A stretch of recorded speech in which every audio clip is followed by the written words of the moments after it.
people that are addicted to their phone is they get phantom vibrations and phantom notification. You think you're tired, burned out, distracted, unmotivated. But what if you're not tired? You're numb. You might actually be sitting there and you think your phone went off. You think you got a text. You think someone's calling you, and they are not. This episode is a wake-up call for Gen Z men stuck in a dopamine loop, scrolling, numbing, escaping. Some men talked about grieving losses for the first time. But after going through about a month of detox, these men talked about how it was beneficial for them. It really clarified some things in their life and made them focus on what was really important. Have you ever wondered what masculinity even is in the modern era? Are you ready to move beyond the macho bully or the soy boy archetypes? I'm Marc, and this is the Men's Therapy Podcast. Together we'll explore how neuroscience, Jungian psychology, and Buddhist philosophy can transform your life, your marriage, and your business. Are you ready to deep dive into the minds of men? Let's begin.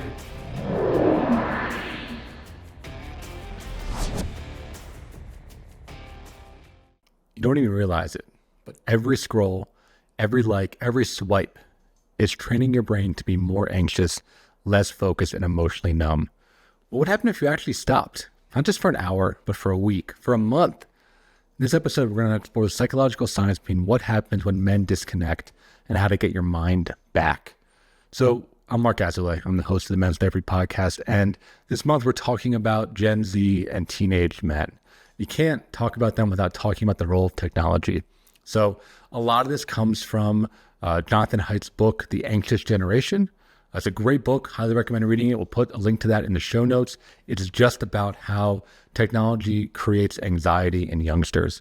And it's a really scary truth that I think a lot of our young men are going through.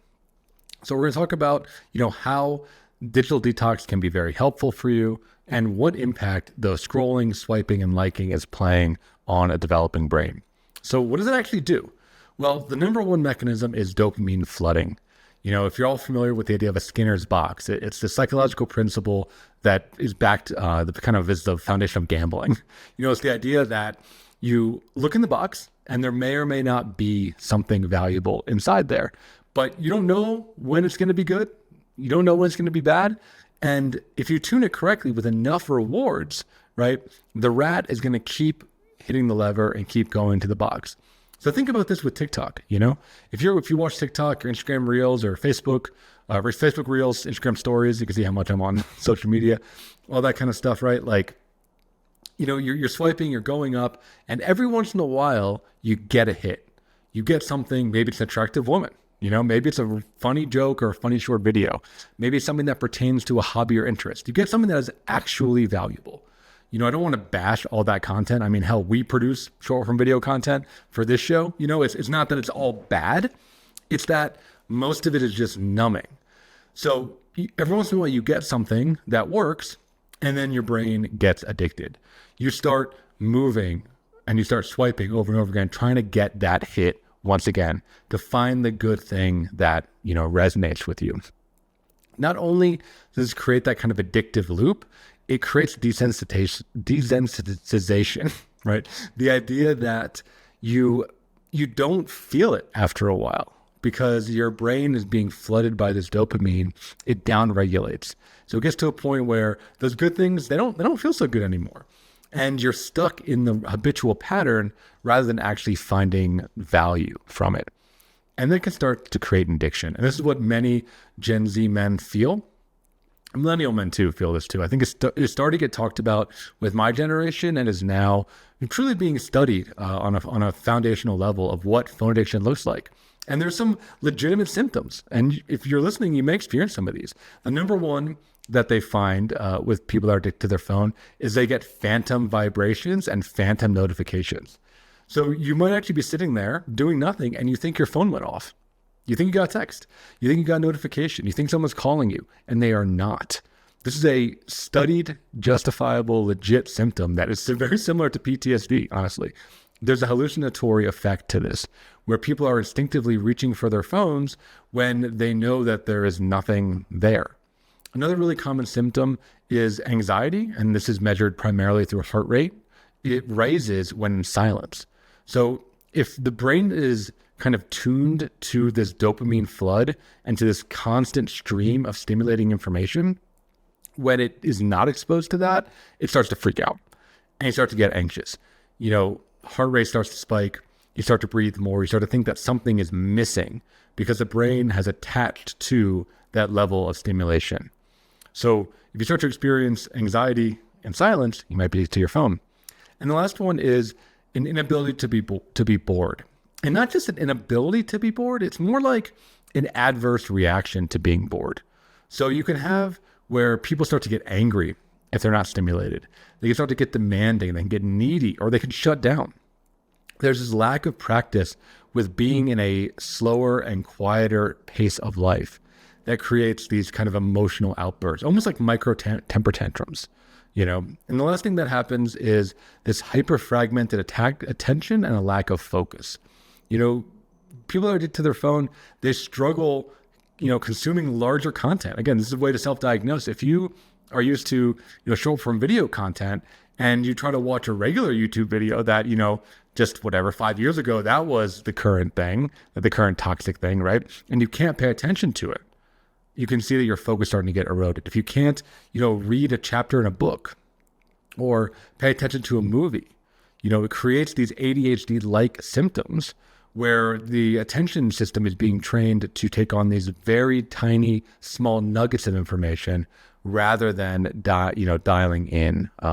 So when they went and they studied the mental health of people before and after digital detox, they found they were focusing on kind of three main things that we talked about. They're focusing on anxiety levels, again, primarily heart rate, focus done through experimentation, and mood regulation based on self-report, basically how upset or stable or unstable or chaotic people found.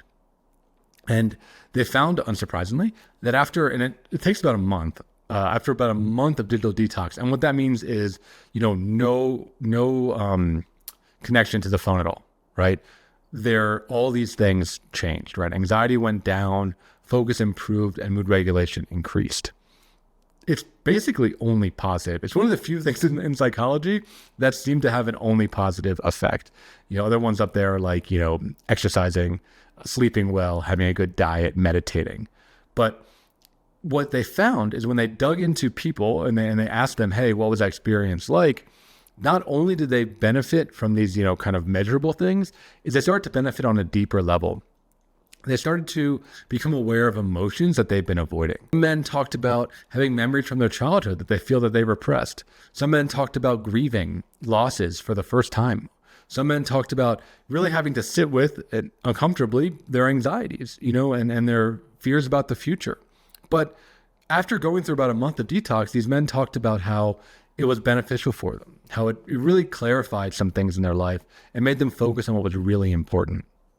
With this kind of constant hyper focus on dopamine, we lose sight of the bigger picture. We lose sight of the ability to plan our lives or to reflect on our past. We lose the ability to, be present and have things touch us, to be felt, to be, alive in the present moment, because we're constantly being flooded with this reward system. It creates this discomfort, but this discomfort is ultimately healing because your brain is going to give you stuff that you need to work on, right? That's the focus of the brain. Here at MTO, we don't say that anxiety is crazy, right? It doesn't come from nowhere. Often you're worried about things that are legit. And the reason you're anxious is not because those things are not real. It's because you're not able to execute on them, right? You're not taking the necessary steps to deal with those anxieties. So if you are constantly procrastinating through the phone, then what happens is you don't deal with those underlying issues. You don't deal with your insecurities. You don't deal with your, existential fear. You don't deal with your loneliness or lack of relationships. You don't deal with your spiritual bankruptcy. All these things that, again, no judgment. Every man has to deal with them. We all have to go through it. If you don't deal with that, this Gen Z men out there, they will come back to haunt you down the line. So you can kind of see these short form videos and TikToks as like procrastinating life. And like anything in moderation, totally fine. But if you're listening and you take an honest inventory, you might know like, hey, am I using this to avoid my life? Or am I using this as a way to actually, relax? So there's kind of two ways that people study this if you want to take action on this. The first is digital minimalism, and the next is cold turkey. So we'll start with the simple one, the hardest one, which is cold turkey, which is like just stop, right? Realistically, it's not very feasible. It's not very feasible, to be honest with you. It's not very feasible in the modern world to exist without a smartphone. Many jobs require it. They certainly require access to computer, to internet, to things like that. But if you have the privilege and the ability to do it, it is worth playing with the idea of digital detox cold turkey. Things like, on the weekend, not using a phone, or taking a vacation or going on a backpacking trip where there isn't cell phone service, right? Just reminding yourself of like what your brain is capable of and what it's actually like when it's not being flooded with this type of content. Another thing that you can work on, which is way more feasible, and what I recommend for most of my clients, is digital minimalism. So set boundaries that make sense for you. Find ways to limit your use of the apps. I think every phone now has a built-in digital health, tool where you can track your usage. You can, stop access to apps after a certain amount of time. You can change your, phone screen to black and white. One of the favorite things that I do, and I still do this to this day, is I always keep my phone plugged in, and I keep chargers in different places of the home. So I have one, here in my office. I have one, in the bathroom. I have one, in the couch. But I only keep my phone plugged in. So I've created a wired cell phone. And the idea is that I'm not walking around the house with my phone. I'm not bringing it with me all the time. It's not in my pocket. It just creates a little bit of separation so that I'm seeing it more as a tool and less as a companion, right? Because if you go to a deeper psychological level, what happens is that you start to bond to this machine. And it starts to become, a partner, a girlfriend. It can be a place where it's giving you that dopamine. For some men, it's the source of porn. So it's like a sexual partner. It is, for many of us, our job. So it provides money. It starts to provide all these things. And our brain, because it's stupid, right? Our brain is dumb, attaches to it like it is a living entity. And that's when it becomes real dangerous, because your phone is supposed to be a tool, not a person, not a partner. But I think, and again, this is not all your fault, these apps are designed to kind of leverage this part of the brain, is it creates this sense of connection so that you experience real emotions. You experience grief when your phone's not around. You experience anxiety and neediness when you don't have access to it. And you experience joy and elation when you get something good out of it. It hacks into these emotional relational centers that we all have as humans and creates that unhealthy attachment. So if you're able to minimize or go cold turkey, what you're going to be experiencing is a dopamine reset. And you'll find that it builds your confidence and you actually start to gain motivation. It's something that we're going to talk about a little bit in our next episode, but what drains people's attention and motivation and focus isn't doing things. That's a common misconception. It is switching between doing different things. Mode switching is what tends to drain brain glucose, which creates that lack of focus and attention. So if you're, swiping on a phone and you're going from, watching a pretty girl dance to, learning about a hobby to laughing at a joke, you are switching constantly over and over and over again, which leads to that sense of numbness. Or if you're in a phone loop and you're going, from your email to Instagram to Snapchat to, ChatGPT, you're constantly having to reconfigure your brain and it's burning you out. It's creating that sense of brain fog, of decision fatigue, and it slowly over time erodes your ability to focus and your ability to, go into these deep work states, these states where you can really have creative and novel thought. It keeps you dumb, basically, right? It keeps you on that surface level where you're not able to really dig into anything. You're kind of an ultimate jack of all trades. So if you are able to detox, there are a couple really, really important things that happen. The first and foremost is creativity. When you're in those deep work states like I'm talking about, you start to generate novel thought, whether that be artistic expression, craftsmanship expression, or something at your job. There's all these stories of geniuses and great people, coming up with ideas in the downtime, whether they're dreaming or they're hiking in the woods or, they're meditating on top of a mountain. There's something to that. The brain, actually does the most creative deep work with unconscious thinking and unconscious learning, not through sitting and trying to think harder. It's by the brain in the background connecting dots and trying out kind of by trial and error, different parts and connecting different things, right? So if you don't give your brain the chance to actually process information and connect the dots, creativity goes into the toilet. And what it creates is where I see a lot of Gen Z men doing, unfortunately, is they're living a vicarious life. They're living a life built on other people's creativity. They're living a life built on other people's, messaging and messaging at best, and I guess branding at worst, right? But it's if you're stuck in this kind of surface level skirting along, you don't get to develop your own sense of self. And it's too early to tell what that's going to do to that generation. But I am worried as a therapist. I'm worried if they don't disconnect and they don't start to develop who they are, they may end up feeling really empty, which can lead to things like substance use, suicide ideation, anger, bad relationships, things like that. So, always going to be biased here because I am a therapist and I run a therapy company, but get into therapy, right? Get into therapy. We don't have phones there.